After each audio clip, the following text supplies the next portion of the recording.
All right, guys. So I hope that you enjoy this. This is the accredited or the crypto accredited investor chat, which just took place, and I listened in on it. And a few good takeaways from this. I think everyone should be privy to listen to. I'm citing fair use, and yeah, I hope you enjoy. I just think you should hear this. A lot's about to go down in the next week. Enjoy.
I thought that was an interesting way to kind of get started. So thank you again for joining us. And you guys are both very, big players in the investment world. And I've known you both for a while. And I'd love to hear your take. Bryant, why don't you start on today's kind of the future of investing in Web3 blockchain? Like, how are your families considering these types of investments when you guys have a look at them?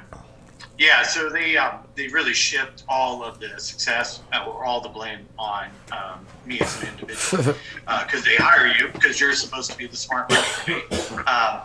So we know that over time fortunes are built and made in down markets and then collected in the up market. So you got to be cautiously optimistic, but this is a bet on technology. Do you believe technology is going to stop moving forward, or do you believe technology is going to speed up and continue to go? And if you do believe that, then you've got to have the discipline to dollar cost average and get into the right technologies at the right time. And you don't know the timing. 1 minute last week, I thought we were off to the races. It looked so good. I looked at all the charts. I looked at everything. I'm talking about all the live tokens. And they looked really good. And then, we have this setback with, hot inflation again. And we have what we call risk off on the assets. But what you now know is you can see the different technologies or crypto on the Web3, especially on, let's say Litecoin Watch or whatever, the ones that were accelerating. And also, there was a lot of traction there. If you look at Polymatic, they made a deal with Disney. They're part of the studios. You look at Dapper Labs, they became the official NFT along with a couple people with Meta, which was Instagram and Facebook. And so there's a couple outliers that look really like they have a lot of potential. Great. Thank you, Brian. How about you, Reggie? What do you think about the future of investing in the space? Well, I'm going to be that guy. So first, semantic housekeeping. I actually don't believe there is a technology sector. Technology is a way of doing business.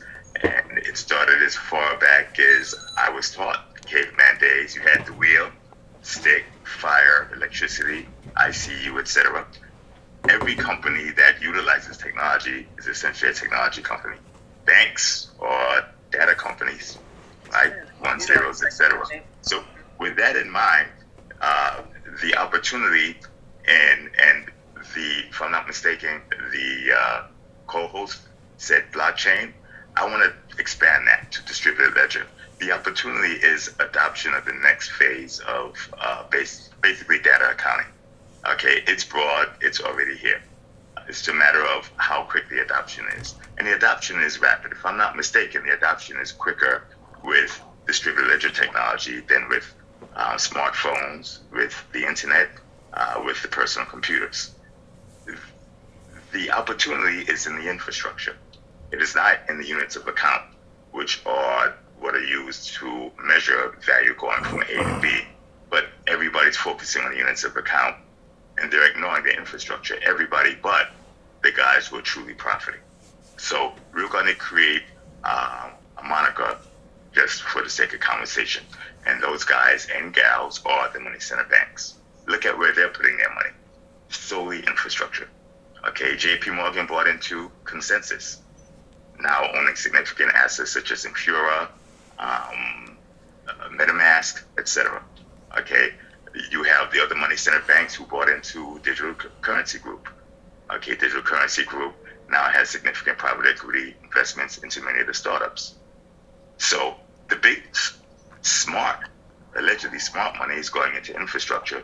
The retail money and those who are chasing retail money ideas are going into units of account. To give you a comparison, go back to 1997, which is where I think we are now, if you're going to correlate this to the internet. You have a choice, okay? You can invest in IP, internet packets, the internet protocol packets, which enable you to send these video across the internet, or you can invest in the internet, the infrastructure of the web, right? Suppose you bought somebody who invented it, they patented it, you purchased a patent in the company. So the IP packets may have went up, 2,000%, killing, okay? But every Google and every Facebook and every Amazon and every other company that uses the internet for e-commerce, Netflix, everybody else, now has to pay you a toll to use this, which has a better risk-adjusted return, without a shadow of a doubt. It's not even close. So you could purchase a plot of land in Manhattan, or you could purchase the land title to the island of Manhattan.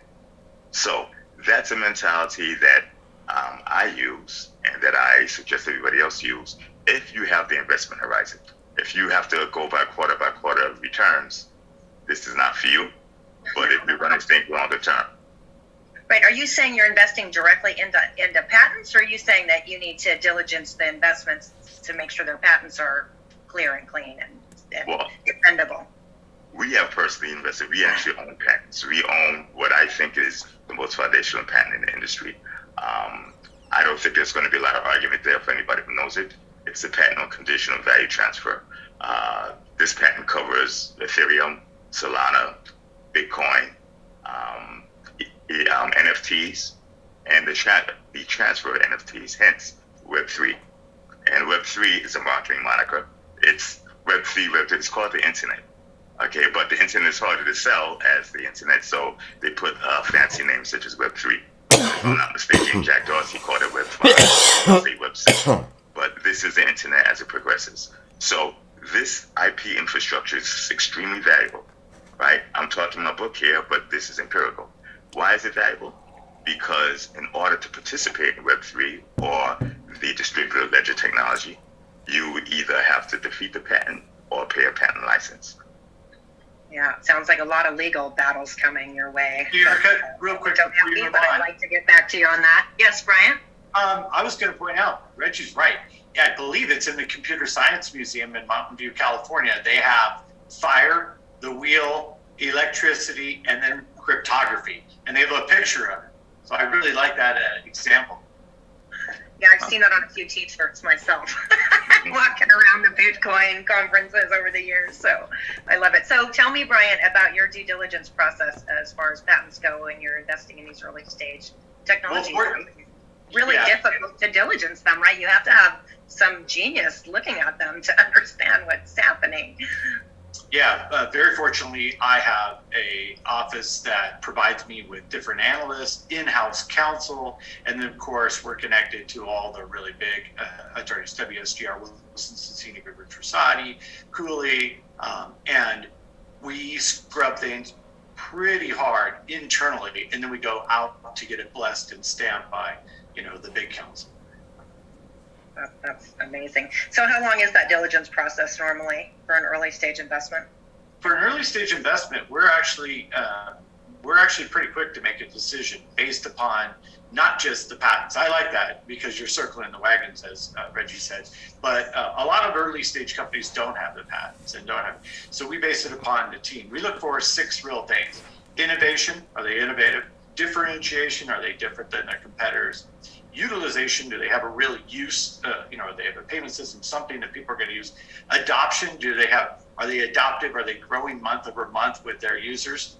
A great team, that's one of the most important, because a working product. You find so many different times people have to pivot. And then real revenues. You put those together, you're going to find winners. Yeah, I agree. Kareem, did you want to add? Yeah, no, actually I do. In terms of what Reggie's saying and what Brian is saying, I want to get back to, if you guys don't mind, a little bit of a fundamental question, right? The fundamental question is when we were talking about this yesterday a little bit, Brian, I mean, you noticed that we talked about this. You made early investments in a few of the companies that we already have on our platform, right? Dapper Labs being one of them. I think there are a few others, but I don't remember exactly. Maybe it was some various other companies that we looked at. For us to get to that point where we're making these investments, we're obviously waiting for these companies to get to a stage whereby they're in excess of $100 billion worth of valuation. They've gone through rounds B, C, and D. We've baked out half the risk, and we're buying these investments at a premium to what you probably invested when you invested on the early stage of A and B and C. When a family office, and this is what Irene was saying a little bit earlier, when a family office looks at an investable opportunity, are you different from a regular investor or a VC or private equity? Do you guys do things differently, or what is your how is this different from regular investors? If that question's directed at me or Reggie. Go ahead. To you. Okay. So each family office is a little different. I tend to work for really sophisticated family offices that, everybody, they already have investment teams on there. And I generally am venture only for them. And so they expect me to bring really good stuff. They're already connected to Sequoia, DFJ, Dreesen, Lightspeed. They already know everybody and they can get into funds. They look for me to go into direct investments, or I have unique or proprietary deal flow that they normally can't get. And a lot of venture is about relationships. So we're able to make decisions within hours, days, and sometimes maybe a week or two. We don't really hang around and, mull it over, just grinding it through and scrub it out. The market moves pretty fast. And also, if you've been doing this for a while, when you're in front of really good founders or entrepreneurs, you can feel it. You know when they have it. You're like, I'm betting on this person. We'll give you an example. About a month ago, we were investing in a company that is run by Mark Cuban and Michael Dell. And the founder, her name is Fallon. She was just electric. We were going to come in with $250,000, and I pinged my guy. He gets final say, and he said, "Give her $250," and I go, I want to double it. I feel that good, and he goes, "Double it." And we made that decision within an hour. Bam, and that money was wired the next day. There you go. I'm not going to say a few things that I want to say about Fallon, but congratulations, Brian.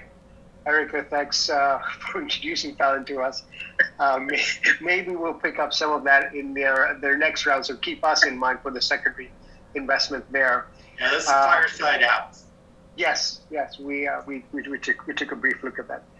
I do have another question. So a follow-up question, and now I'll go to Reggie after that, if you don't mind. So in my mind, it's always been that family offices look at very steady returns on their investments. More real estate, more of these things that are throwing back a regular IRR to their bottom line, monthly or quarterly. So venture is something of an anomaly in my mind for family offices. Is this a change in strategy, or have I been looking at it all wrong? I don't think I understand the question fully. Your family office that you're looking at are investing more in early stage venture companies? Well, they do everything. So they're they're sector agnostic. Most family offices have about 85% of their net worth in real estate. That's what I've noticed. And I've worked with hundreds of family offices, or known hundreds of family offices, maybe not worked with. But they typically have it because they have so much money. We consider a family office, you really need, you can be at 500 million, and you can even be an effective family office at 3 to 500 million. But I tend to work with most family offices that have 5 billion or more. And so they'll have a ton of real estate, then they'll have these different sectors. Some family offices are really hands-on. Some, guys or girls that work with both, they'll want to be in every deal. They want to scrub every deal. They want to have a team meeting and go through it. Venture kind of moves a little faster than that. But when they do private equity investments, say they're going to take over a factory or a company, that could be 6-9 months, over a year. It takes a little while. With venture, we need the flexibility to make decisions pretty quick and be able to execute and get that money to the founders so they can get to work. Thank you, Brad. Reggie, what are you seeing in your world? How different is it than what you're looking at? Because you're talking about technologies and infrastructure in a completely contrarian way from what I've seen you say on the various news channels, and your mindset is entirely like, hey, I'm not going to look at things regularly like most people. So how do you view things? Okay. Well, let me give you a quick background to my investment style. My public investment style started 2007. I purchased real estate and in the downtown Brooklyn area, concentrated, because I was familiar with it. There was a strong fundamental reason to buy it. You had rampant gentrification. You had relatively accommodative interest rates in the macro environment. Both of those improved over time until it got to the point where 2 + 2 started to equal 115. I'm not that good at math, but 115 seems a little sketchy. I actually sold off the portfolio in 2006, first half of 2006, except for one which got caught in litigation. Different, long story. The ground fell out first half of 2007.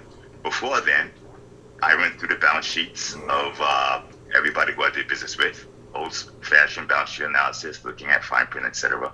We shorted Bear Stearns, Lehman Brothers, General Growth Properties, at the time the second largest mall REIT. We shorted Research in Motion, etc. Long story short, we did very, very well.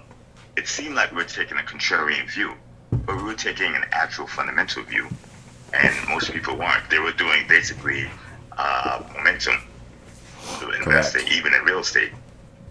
Real estate seemed liquid because it was a bubble, excess liquidity. In reality, when reality hit, 1 + 1 doesn't equal 115.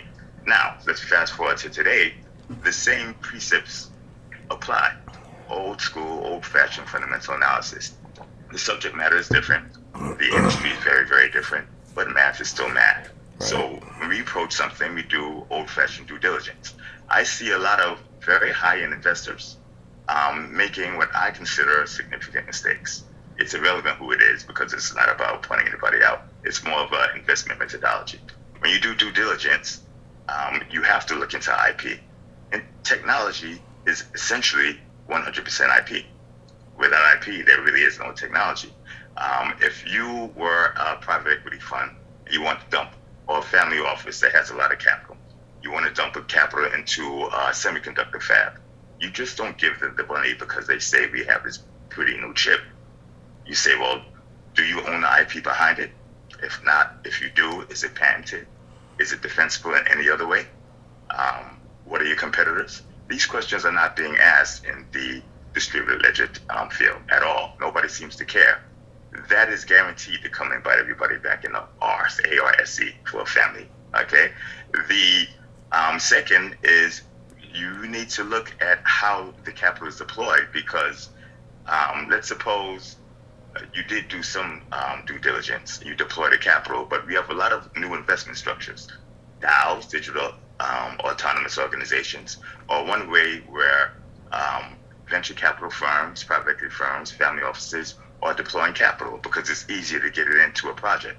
The problem is it's literally undefined legally. There are several very popular DAO projects that are facing legal pressure because they're essentially unincorporated partnerships, general business partnerships, which leaves each and every investor jointly and severally liable. So you are Nurani Capital LLC. You have $10 billion in investment. You have a smaller fund that does just digital assets, $2 billion with your LPs. You put in only $5,000 of an investment into this DAO. The DAO was found to be guilty of a patent infringement and gets $800 million liability bill. You're on the hook for that $800 million off your $5,000 investment because you're jointly and severally liable for that liability. That wouldn't have happened if you just had different structures, LLCs, etc. But since you didn't, you took an outsized risk. I call this return-free risk, which is a play on the old business mantra of risk-free return, which I don't believe in anyway. The only way to get return is to pay for it, so you have to pay risk. But it is possible to pay risk and get no return. The DAO structure is an example. Now, I can go on, but I want to share, the stage with others. But it's very, very important to use traditional fundamental investment rubrics to go and reinvest. The story is different, but the math is the same. And if you fall for the mantra of the sales technique that this time is different, you'll get the result from the last time. Right. It's just that simple. So I want to ask you one more. Were you the one, I think, who said in 2020 that, and I'm relating this back to your conversation about momentum investing, that the market was going to go through a correction significantly? Yes. And we're seeing that now, right? So 2020, this is what you said in 2020. It's like, hey, be careful. It doesn't seem like the fundamentals make sense right now, and be wary of it. And here we are in 2022, and we're all tanking, right? So how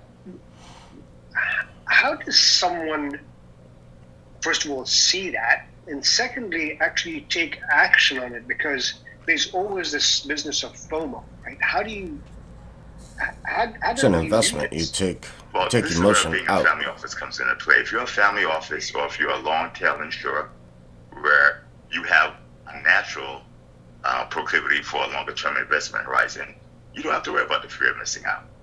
Right, exactly. Opportunities come daily, right? So it's not a lack or dearth of opportunities. It's your ability to see the opportunity. If you're in doubt, let it go, because the sun is going to rise tomorrow, guaranteed. And if it doesn't rise, you don't have to worry about your investment return. Right?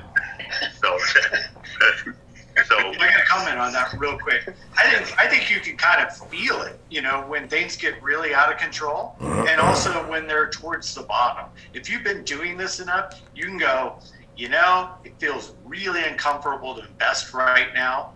This is probably a good time to nibble or to add to positions or start deploying. But this particular time, I'm pretty optimistic. I don't feel like the bottom's going to fall out. In 2007 or 8, I was exactly with Reggie. We actually shorted everything. I was like, this is too good to be true. This does not feel right. So I wouldn't suggest shorting for about in crypto. 6-7 months of that, crypto. and then it just completely, fell.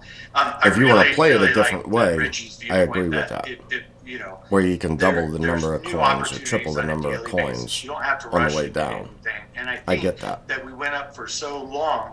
This correction is more natural, but I tend to think that we're going to get back on track on this one. It's not quite like the 2008-9.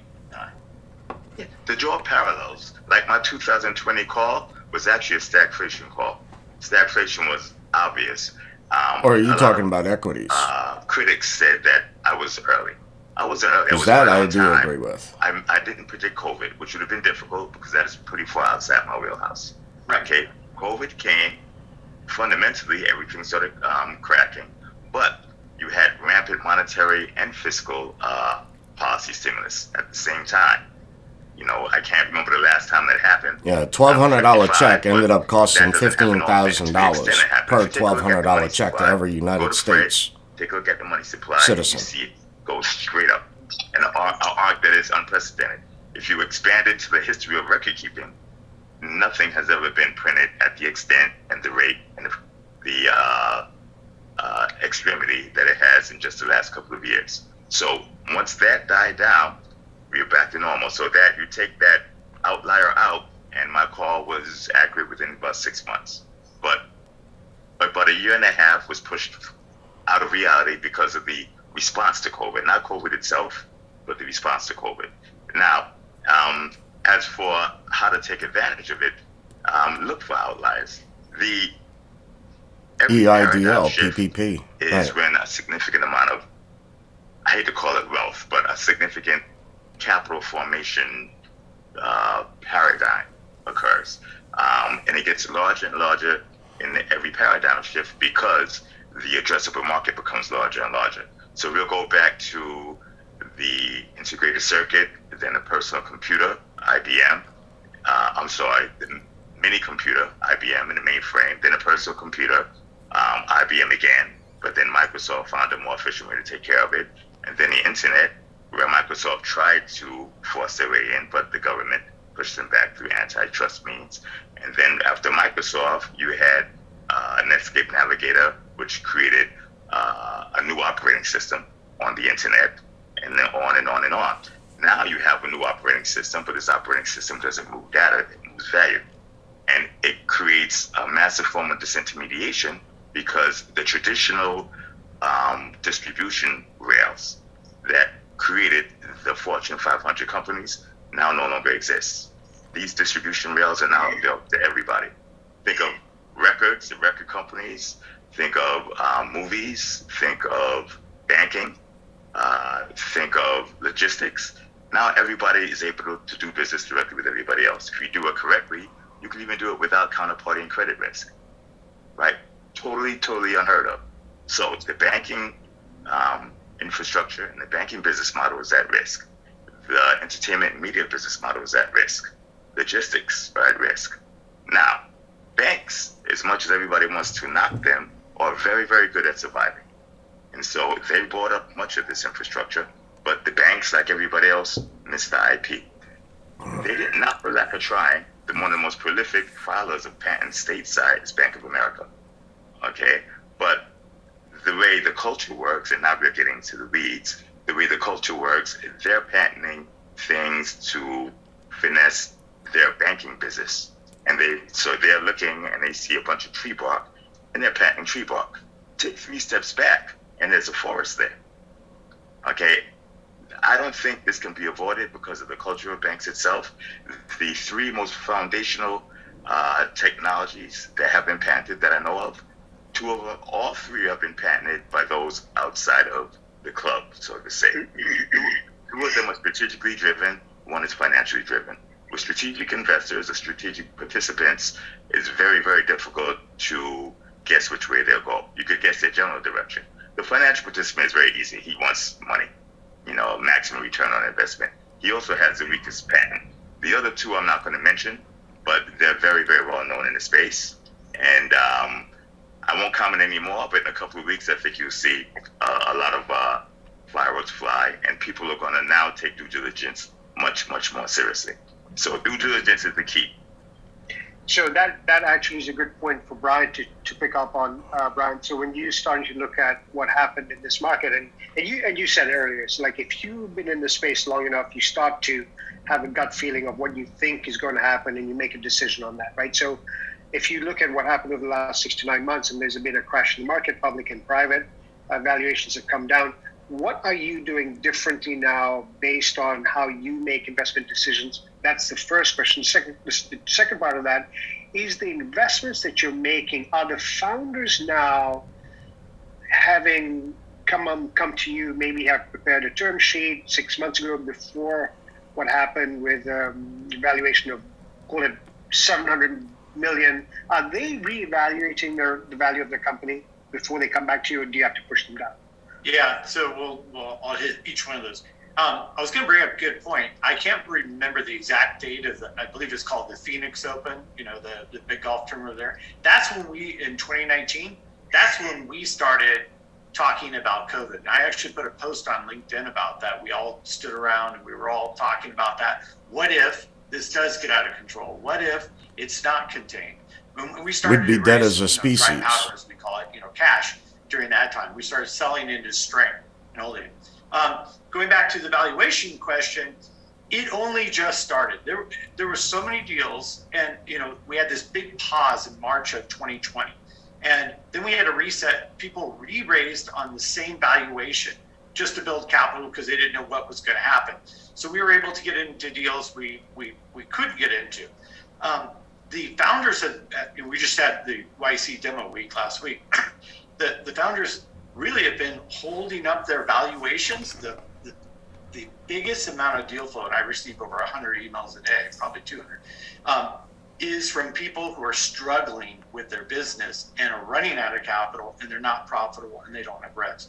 Now we're seeing, instead of so many deals that we're putting Depends together, on how you now structure it's more concentrated into the companies that are really thriving. And now it's a fight with the thriving companies, and then the companies that are struggling are bringing down their valuation, but you almost can't add to those because their business model is broken. I have a question. May I ask? Yeah, you may ask, but I actually want to ask Brian to make a comment on your comment of disintermediation, because that's a big nugget that you brought up. Right. So if you look at the way traditional family infrastructure is like, hey, we're investing in technology, and Brian's office obviously is paying attention to the IP, enforceable patents, et cetera, but you've introduced, Reggie, a fundamental shift in the way businesses are going to be built with disintermediation. So I was going to ask Brian to make a comment on that first before you ask me. Well, first of all, I'm in 100% alignment. I love his macro theses, right? Let's IP, take over the internet. Why not property. just invest in one thing? I'm all for that. I do believe. I used to be so into patents, I almost became an attorney. I used to call it cover the wagon strategy, which they used back in the days when the covered wagons would come around, and they would have Indians, and they would get into a big circle. So I used to be about, what are the patents? What is the ability? But then I realized, and this would be my challenge to you, Reggie, patents, I've learned that after so many patent disputes, patents are only as good as they are litigated. You can have the patent, you can have it, but after you spend a couple $100 million and you have a winner or a loser, that's when you really find out if you actually own the patents. That is true. And I noticed the patent agents will ask questions like that, especially if they have patents and they have a patent portfolio. Who is counsel? What's that person's name? I probably know them. What did the patent agent say? What was his response? Correct. How quick? The next what is he week. based on? What's his case sites? This next what is week. the novel? How novel It's critical. So I used to be really just more patent, and then I realized a lot of shit happens in startups, and 1 minute you have a great idea, the next minute it falls apart, and then teams come back. We haven't. I'm very fortunate. I work with a global family office, so we've been moving to the frontier and emerging markets, not only for valuations but the speed to market. So we made an investment in Bankcard before they went to demo day in Tundi. From Nigeria, we did Imbify in India. We do a lot of Indian, Israeli, and African investments, just because the patents, the ability, the speed to market is just so much faster. That's pretty rare for family offices, and my guy is really good to me. I can ping him, and he'll, within minutes or hours, he'll say, yay, nay, let's give it a look, let's put the founder on, or let's get a commitment and let's go through the due diligence, let's check the documents. Correct. That's good, because I couldn't get family offices to look at West Africa, Nigeria, Ghana, etc. Crazy not to. I a little bit about myself that would probably lend to this is, as a young guy, I grew up in a military family in between Malibu and Santa Barbara. There's a place called Point Mugu. When I was 19, I moved to Russia just because I saw the opportunity. Not somebody else gave me the idea. It was somebody from East Berlin. And he said, you should go to Russia. We should partner. Let's go to this place called the Price Club. It was before Costco. And I bought all these goods and went over there. From there, I just kind of circled the world, traveling and going different places. I've been around the world on just complete round the world trips, more than 9 times, but I've traveled extensively, driven from the top to the bottom of Africa 2 or 3 different times. And frontier and emerging markets, I love it. I love the culture. I love the food. I love the different languages. I love how they've never seen stuff before, but they just can't believe you can press a button and a car will come and pick you up. I mean, it's just there's so many different things, and those are huge opportunities. As you know, I worked at 500 startups. There was a couple like Grab where they just said, we'll just take this over to Indonesia, we'll take this over to Singapore, or the 500 Falcon Group in the MENA region, and they just duplicated what we were doing here. But there's not all the red tape. Right. Okay, so you brought up an interesting point, and I'm a contrarian by nature, to the chagrin of my children, who I always take the opposite side of everything. But I want to go where there's less competition, because there's a greater chance and less competition with regulation. So what you said about patents are true, but I mean, if the United States wanted to open up the economy, open it up to crypto. The approval rate for till then, blockchain-related patents in the U.S. is 10%. So out of every patent filed, 9 of them are rejected. What is it in venture and till then, we won't. The approval rate. It's about 49%. Create the declination within your system. Just under half of the patents are granted. The technology is there. On now, top of that, this the patent people are not. was The laws, filed in early the regulation 2014. is not ready. Okay, so it was a while back. We litigated this for 7 years across multiple countries, not just the U.S., but many countries. Okay, History is being back written and forth right now. fighting. We finally get it granted. The patent office actually admitted their error and that we were right. It took enough time, and the patent. You do have to litigate. I abhor litigation. I have what you would call an experiential law degree, which is nothing to brag about. Right. Yeah, I'm there with you. Right on. So, but I take my financial engineering background, my fundamental valuation background, just my way of looking at things outside of the box. And there are weak points. For instance, as most institutional investors, what their IP due diligence was, it would be minimal. I don't want to embarrass anybody, but most people don't do it in this space, which is interesting because they do it everywhere else. Right, exactly. No one even does a damn Google search on anything. Went public, raised even more capital. Either a single line or no mention of IP risk whatsoever. Okay, so right. If there were to be IP litigation, especially patented IP litigation, now there's a bifurcated risk.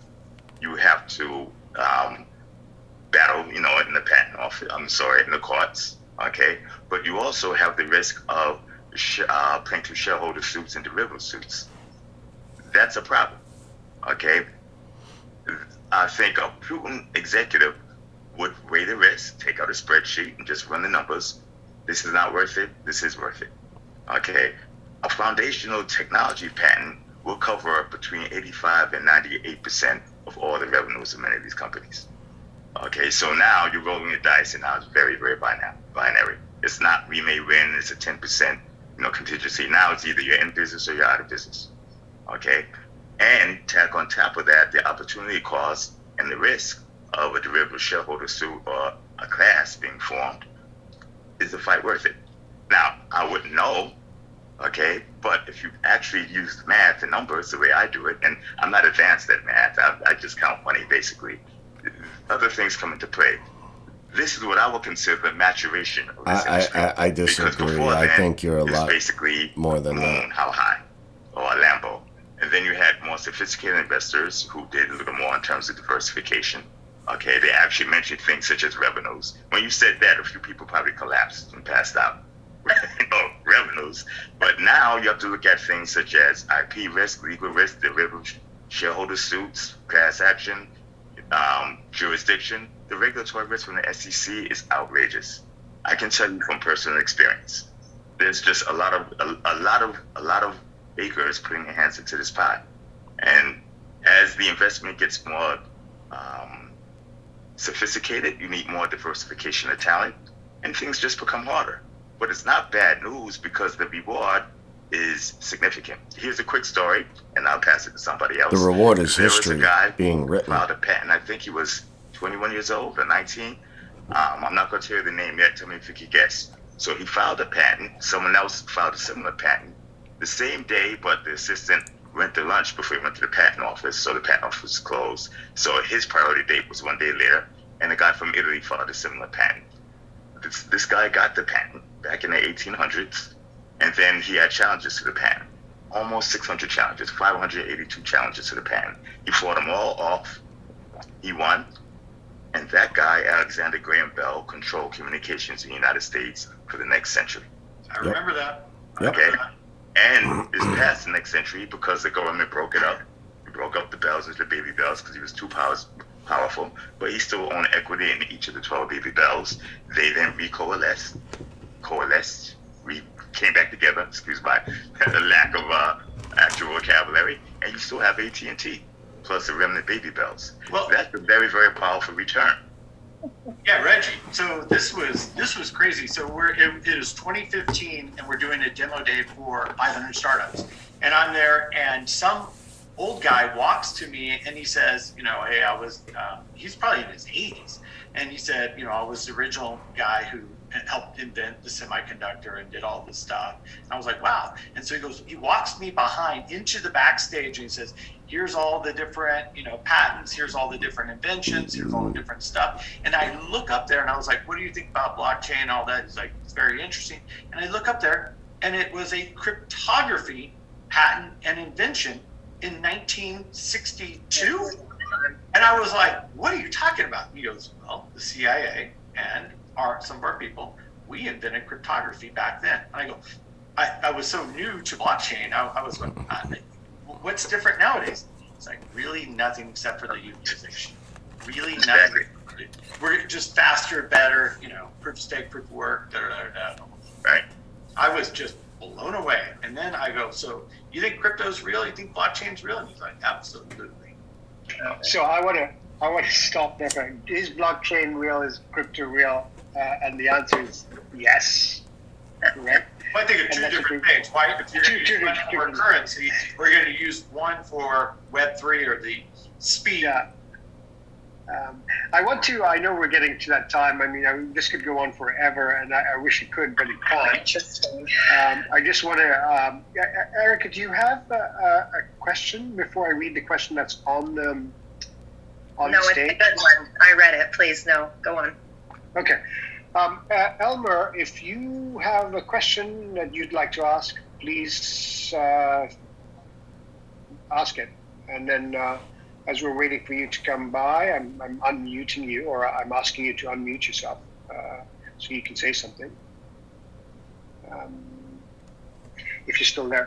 But as we get to this point of coming towards the end of this particular webinar, it's really important for us to get a few takeaways here. If you've seen some of the polls that have come out, we're sort of half and half about what we think the next 12 to 24 months looks like in terms of the investment opportunities and strategies that we should be looking at. If you could do a point out, there's so many things here there's so many things we're doing. Disintermediation, blockchain, crypto, regulation, patents locally, patents globally, how we're going to challenge this, and what we have to pay attention to. We've touched on so many different topics, and I know this is difficult, but if you were to look forward, Brian, the next 12 to 24 months, and there are investors in this room who are making investments in early stage startups in various capacities, what would you be telling them to do? Or what would you be telling them to look out for over the next 12 to 24 months? If they're founders or if investment... They're investors. Investors. So, you can't fight the Fed. That's a tough one always. The Fed will probably overshoot. That means they're going to have to decelerate and compress those. You gotta be cautiously optimistic here, but having a war, that's a whole different geopolitical risk, right? Right now, Ukraine appears, it depends, what you believe in the media, what's really happening. I'm not on the ground there. If we put Putin into a corner, that could be really dangerous. I think that China's really been watching this. I kind of thought they were going to go for it and try to take over Taiwan. I don't know how that's going to work out. I think that we're actually going to get through this one. and then we have a bigger challenge, down the road. We're going to get through this one. We're going to have a nice correction, a rebound here, and that I would be adding to positions and adding to technology companies through this. I usually write about this. I'm always a little bit early. Unfortunately, I'm getting better and better, and I'm getting smarter and smarter every year. I think I am. So I think we're going to get through this, and I would start just adding to the startups, the founders, and the technologies that you believe in right here. So I'm going to ask you a further question to that. When you say technologies, that's a broad spectrum. What kind of technologies do you think are going to be most effective sooner than later? Yeah, the more thematic ones are robotics as a service, right? We were in Bear Flag Robotics. They could completely, autonomize older tractors, anything that's going to remove labor. Ag tech, we already know we have food crisis, Bowery. I really like vertical grows, live food, live body, dead food, dead body. The more nutritious the food, not necessarily being plant-based just because. Those are going to change, the world. Think about what you would need to live on a different planet if you had to be, if we in the very beginning have to live underground because of radiation and it doesn't have terra firma. So 3 minutes without air, we don't 3 do that days much without space water, and because of 3 the weeks returns. without food. I love space. I think it's fantastic. I do invest in a lot of female founders because I have had so much success. So another one there where I'm not an expert is biotech. I did an investment in Biosapien. She's a fantastic founder. She's out to cure pancreatic cancer and rectal cancer. She has a 3D printed with the drug into her MetaChip that goes directly onto the tumor, so you don't have to blast your whole body with chemo. She's just an amazing founder, a great company. Cool. So anything that's going to keep you alive, longevity that's going to feed you or remove unnecessary labor. Those are easy categories. Yeah, efficiency. Thank you. Reggio, next though, there is a question for you directly, and it says it comes from Colin. I want to shout out to Nisa. Nisa, thank you for joining us. She's part of 100X. I think it's a fund. They do a lot of stuff in Africa, and they're very bullish about Africa. I just want to make sure that we pay attention to that. But there is a question from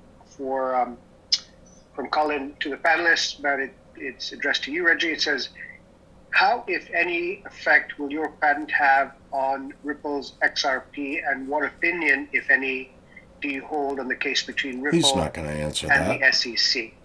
You're free to answer that as well as or not. It's up to you. Well, I have a history with the SEC and with the actual prosecutor that went after Ripple. They're not my favorite people, the enforcement are. But with that being said, XRP itself is a token, it's a unit of account, and I explained the real investment opportunities, the infrastructure, not the unit of account. Okay, the SEC is doing something that's unprecedented. They're suing Ripple. They're suing Ripple's founders, and they're suing the XRP holders. Or basically, they're attempting to say the XRP itself is a security and not the way it was transferred. Now, I'm not a lawyer, so I would value this legal advice about as much as you paid for it. But this is unprecedented. And they've got caught in a lot of shenanigans. I don't want to go through that right now. But I would say Ethereum. Ripple, I think, has a very bright future because they seem to be making loads of cash without their primary market, the U.S., available to them. But there are headwinds. From a macro perspective, a lot of people are not understanding the risks that we're coming up with. Inflation is not the problem here. It is stagflation. As you mentioned, I called this back in 2020. Okay, you have rampant inflation, which is... Wait, Reggie, let me just go back. So you've answered the Ripple question. Now we're going to your 12 to 24 months outlook? Or no, I'm actually giving a macro environment. Let the man speak. So okay. I'm going to explain the quick... And we got about 5 minutes left, too. Excuse me? I think we only have 5 minutes left. Yeah. Okay, so I'm going to rush it. So basically, you dropped interest rates, you printed a bunch of money. the natural result without an increase, a requisite increase in economic activity would be inflation. Okay? But that inflation was exacerbated because a lot of people think that this is somehow demand side inflation. It is not. Okay? It's Right, which is why I'm not in because supply equities. chains were halted almost to zero. And this is not like the new BMW push to start. So because of the structural inflation where you have supply limited, Or bonds. regardless of demand, and then you pushed all this liquidity in, you have a type of inflation that the Fed can't fix by raising interest rates. When you raise interest rates, you dampen economic activity. Correct. Okay? And you're doing that in the face of inflation that can't be quelled from raising interest rates. Correct. So you're getting the worst of both worlds. You're getting a Correct. stagnating economy, and you're getting inflation. Hence, Who's driving the ship? Environment. Ripple specializes in moving capital cross-border, cross-banks, making liquid. They have something called all-demand liquidity, which I'm very, very familiar with. You know, that's something that's covered in the patent. And they are basically disintermediating the SWIFT system. You know, Ripple can do in seconds or a minute what SWIFT takes 24 to 72 hours to do, and they do it I think cheaper. it's 5 seconds. Okay. Ripple With XRP. has a strong future, even if the SEC rules against them. They've been doing all this without the U.S. Wait, Ripple? The U.S. is the biggest market. Or XRP? So you have to understand what you're investing in. XRP is a unit of account that Ripple does not need. Okay? Ripple Right. itself is a business. They're infrastructure. Now, they have other issues, but that's if you discuss at a different time. Hopefully, I answered the question. You did. Thank you. So very quickly, we want to look at your prediction for over the next 12 to 24 months as investors look at what they should be investing in. Okay, so I would be bullish on real property, okay, residential real property, on last mile warehousing and technology. But here's a caveat. Short term, it should be taking a bath because you have a stagflation environment and you're going to have a ripple effect as countries, a large store of non-performing assets start to catch up with them as the economies drop. This is going to be through China, all throughout much of the EU and Western Europe, okay, MENA, etc. You're going to have the repeat of the European sovereign debt crisis times 2. We've actually modeled this out country by country, risk factor by risk factor. Took us about a year to do it. Okay, this is not a prediction. This is that math thing. Past that, I could see residential real estate, last mile real estate, which Amazon and the large, e-commerce retailers take advantage of. I see that surpassing as commercial real estate changes in factor because it's just not as needed as it once was. So when everything dips, is your accumulation opportunity. That's when the wealth is attained and it's monetized when the market goes back up. Yep. In a nutshell. Thank you. From one really undervalued appreciate that. asset We can have other to questions, but we're going to put that on hold because we to are another. out of time. What I would like to say is it's Or from an interesting what you've overvalued said. asset into an undervalued asset. So next Bingo. week we're Correct. having a link to learn, which is the new economic models for Web3. So it'd be interesting if Threefold. you guys can join or at least visit that one. But SovereignEdge.eu. we touched on a topic earlier on about globalization, and there is a question for you, Brian, but I don't think we have the time to answer it. But October 6th, we're having a session, Unlocking Unicorns, North America versus Emerging Markets. Know the difference, right? So that would be an interesting idea of looking at ideas of what's happening in emerging markets. Like you said before, Lisa, Reggie, Brian, and Eric, a lot of things happening in emerging markets, what we should be paying attention to there. So hopefully you guys will join that. I'd like to thank you all, guys on the audience. Thank you for joining us. We will get to your questions that we haven't answered. We will try and respond to you with some of the responses that we can. If we get a response from Brian to Reggie for some of those questions, I respond to you on a follow-up email on that. So thank you for those questions. Sorry we could not get to all of them. We want to thank you all for being here. Be sure to sign up for the next one, which is you'll find at the website. Erica, do you want to close this out here? Brian, thank you so much. Reggie, thank you so much. Really, really, really appreciate the insights, knowledge, and experience that you shared with us. There was so much more that we wanted to uncover, but we're at that point in time. Erica, please close this out. Thank you so much. Thank you again so much, all of you, for joining and for helping with this webinar. And I'm just very excited to see, and the families I'm working with are definitely looking at great opportunities right now. I have a few that are just like sitting at bankruptcy courts this week, just buying. I think we're going to be seeing a tremendous roll up, and so I'm excited to see what the future has for blockchain and for cryptocurrencies. And thank you, Reggie and Bryant, so much for joining. I really appreciate your friendship and you joining, and Kareem and your team as well. Thank you. May I suggest someone asked if you could just give out Twitter addresses, because a couple of people asked. Yeah, please do. Can you? I don't know if you guys can put them in the chat, or Kareem, if you can share them. Mine is at Reggie Middleton. I'm simple, so. Yeah. The real question is how Blind Dave inundated do you too. want to be? I mean, obviously we have investors here who might want to invest with you. Obviously, you'd like to hear from them. Reggie, you mentioned some research that you've done. Obviously, if you want to share that with us, whatever you want to share, we can share with our audience. That's up to you. Brian, what kind of people do you want to talk to, and how open are you for them reaching out to you? And what is it? Oh yeah, come at me. You know, I'm easy to find. Just Google my name, and unfortunately, my emails, my numbers are all over the internet. So, I'm super friendly, and I'm a ton of fun. If we're hanging out, and I'm going to help you, even if we don't invest. I'm going to make intros. I'm going to help give you advice. I'm going to do everything I can to help you go onward and upward. And he's an awesome dirt biker, man. We got to get him out on a weekend. Yep. I do love motocross and being in the mountains and traveling. I like good food, fun, and it's just a great way to kind of relieve the stress and do everything. That's right. But that is so wonderful. Thank you so much, Brian, for being so open and Reggie so open. I learned a lot of stuff. Good job, man. Thank you. This is awesome, Erica. Irene, Middleton, if people didn't hear his last name, it's at Reggie Middleton. He's also everywhere. If you Google him, you can find him as well. Thank you, Reggie. You're welcome. Sitting at a sushi restaurant, riding a motorcycle, and making intros and investing money. I love it. You guys live pretty much what I lifestyle. All right. Sushi. That doesn't sound bad right now. Just to let everyone know that we'll be sending out all the information from all our speakers. So I think a couple of you asking questions, and we'll send out all that info. So don't worry. Thank you, Irene. Thank you, Irene. Thank you, Nicole. Thank you, Gavin and Shirley, and the rest of the Link2 team for making this happen. Thank you all for being here. Thank you, Brian, Reggie, Erica. It's been wonderful. Hopefully we'll see you again soon. And we're keeping your seats reserved at the next Global Investor Conference in December in San Francisco. And of course, Link2Learns, you're always welcome. We'd love to engage with you more. There's so much to learn from both of you, but I want to thank you today. Thank you, guys. Okay, cheers. Thanks, everyone. Cheers. Bye-bye. Are we getting off?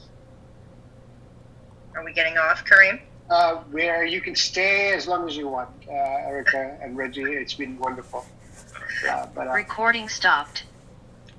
Oh, it's safe to stay now. The recording stops. Yeah. Now you can say whatever you want to say.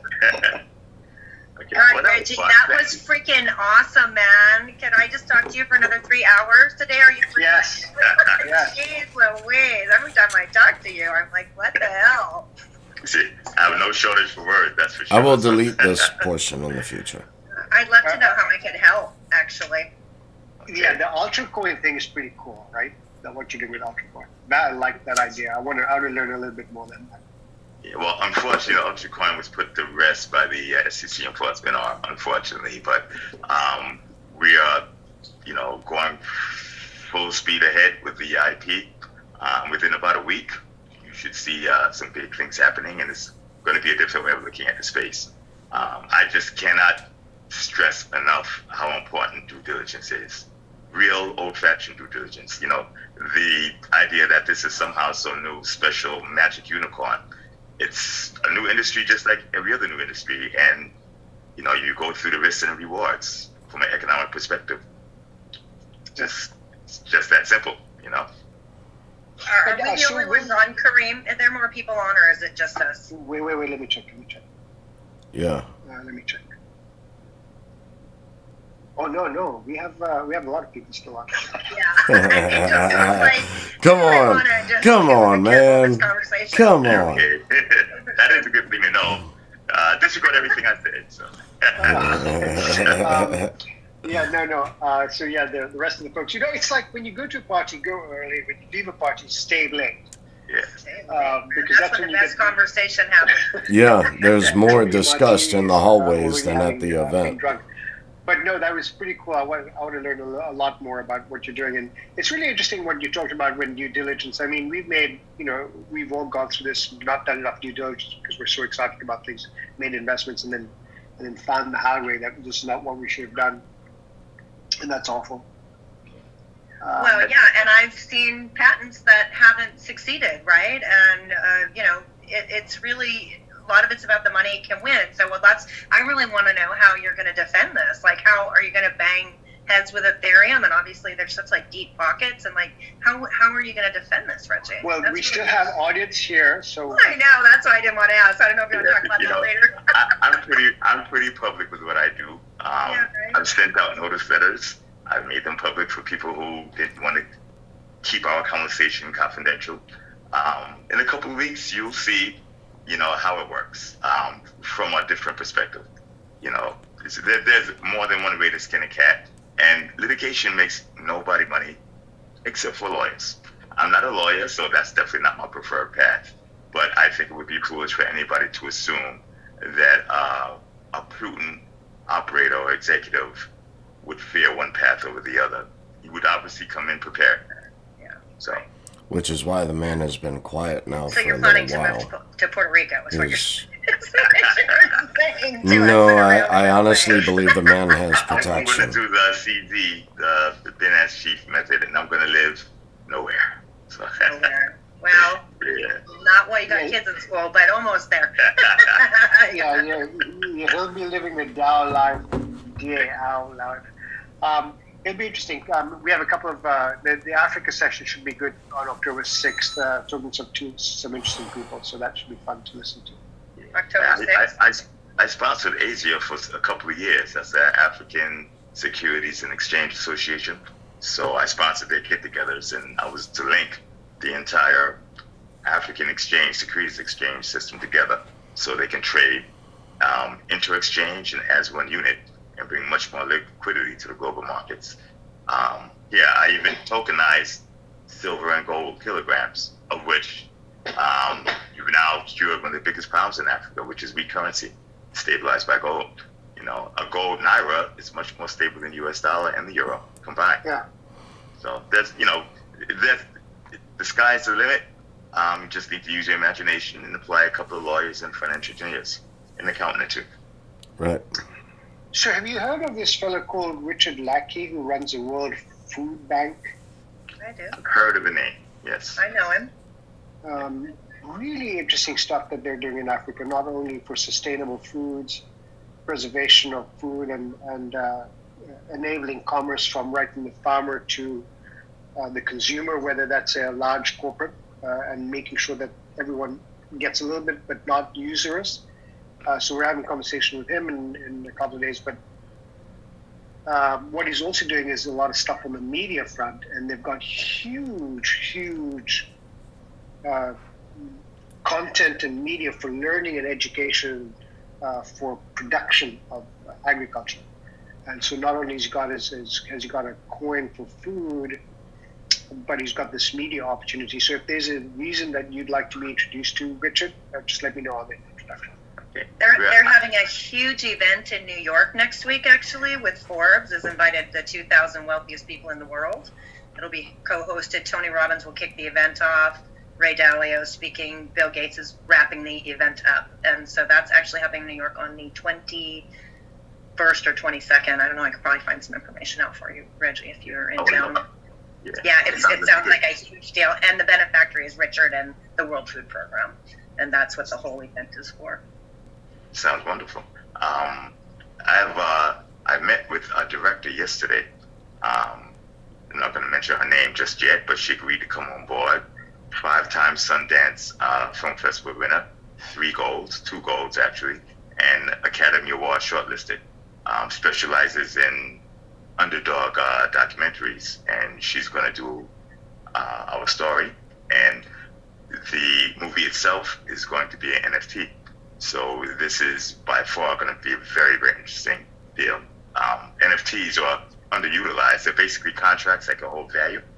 But for some reason, people decided to use them for JPEGs. I have no idea how. Right, which is why I reached out to Reggie this would be a serialized NFT. Upon what it is that I wish to do as a 501c3. Because it will be that transfer of value, basically, whereas the NFT will be the transfer of value, the plain check, if you will. And it also increases the ability of the customer and the consumer to interact with the content holder, and the content holder owns the IP. Cheaper, better for everybody except for, the old establishment. That sounds like firesidechat.com. Oh, well, yeah, for sure. That's not Fireside Chat, or this is just a documentary? Like, I'm working with a startup that does this. Oh, no, this is a movie. We are writing history. But I'm again talking about my book. I'm the patent holder for NFT transfer and, Web3 metaverse stuff.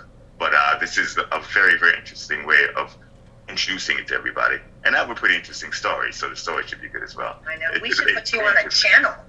Yeah. Seriously, we should get you a channel. Yeah, possibly. Yeah. There's like a lot of big people. I don't know. I'll talk to you about it offline. But it is when you told me how many followers you had yesterday, it might be more purpose. She's got like 1 billion followers on her thing. Mark Cuban has co-founded it. It's participatory interactive media. That's pretty cool. So. Follow through is my point. I probably have a lot of followers, but if I did something regularly, so I don't. So many things I should do. Rich, you should do, and there's a long list to fill in that gap. So. Well, maybe we should do like a show. Maybe we should do like a weekly investing show. Kareem can help. Yes. I'm all for it. I have a team of analysts that work for me full time. All they do is analyze stuff. I have a backlog of stuff they haven't published because I've been very busy on, the IP legals thing. But that's a very good outlet. Well, I think we could probably put that together. We could do like an hour or investing show a week or something and get that put together and get it promoted. I don't see any reason why we can't do that. Sounds like a deal. Officially we're off air, but I'm getting comments in the chat from participants that are still listening to us and saying, yes, Reggie, we want Reggie to do this thing. See? Just full of great ideas. I know, and I know there's people on, so, I just don't know how much we want to say, but I just think that's something I would probably get put together like immediately. Okay. And we could get really interesting people to come speak, right? Weirdly, I have all these weird people that want to, talk to me still. So. There's a lot, but they're brilliant. They're brilliant. The truth is, I love brilliant people, and that's why I'm here next. I'm not really smart. I only have the ability to stand next to really brilliant people and absorb that information. And so, I've just been really fortunate. I think this might be a good idea. You'd be a great host, Red Steve, Mr. Personality. I'm not brilliant. My superpower is I know what I don't know. And smart. You dig in. Yeah. You dig in. I have smart guys that work for me, and they do dig in. They read, and you'd be shocked what you find. Nobody reads financial reports anymore. They just don't. They even increase the font on the fine print because there's no reason to make it small anymore because nobody's going to read it. I don't even read PPMs and make investments, so I get it. Yeah. So are we serious about doing this, Eric and Reggie? We would love to do it. Yes. I think we should. All right.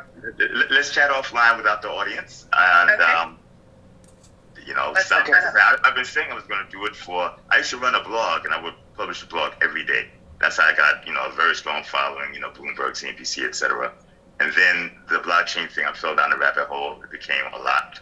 But the analysts work for me because I need to know what's happening in particular companies and industries.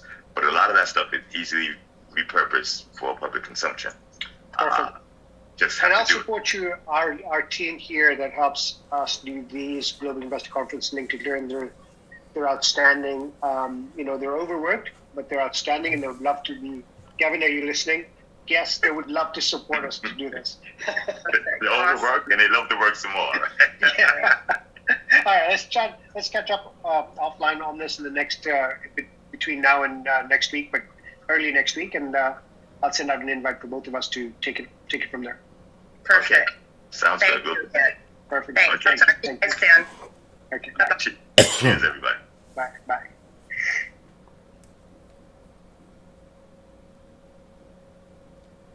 So did it end?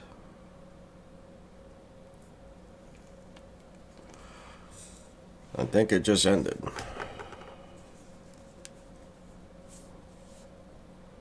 Oh, my phone's almost dead too.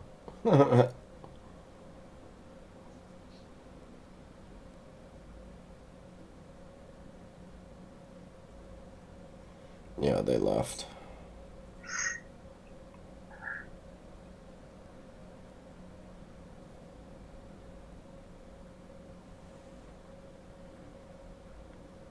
I'm gonna leave it up. I just heard someone else breathe twice.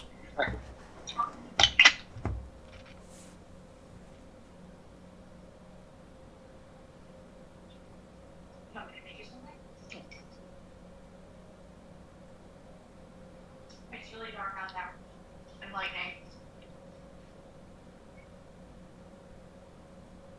I'm from Chicago. That was a link to learn. That went well. Yeah. Yeah. Good. Did you have lunch? One? Just under 65.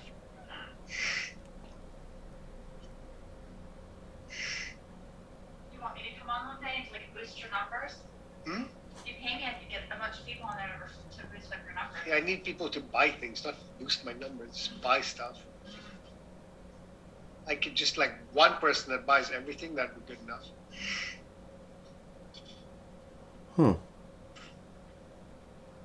I will look into that.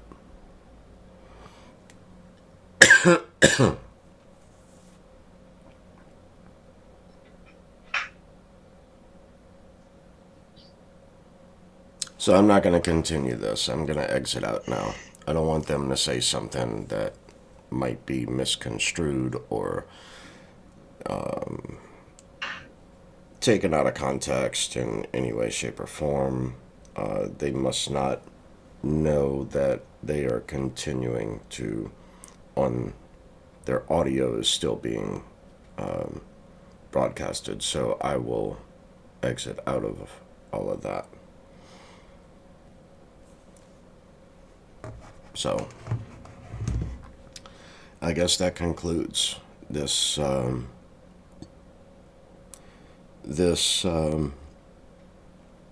news that is gonna be interesting to watch over the next week to two. But a lot is about to happen this next week. So yeah. I guess this concludes the Accredited Investor Chat. I hope y'all enjoyed. I hope y'all get something out of this and maybe listen to it a few times. So, I know I will. Y'all be cool. Go make it a day. Later.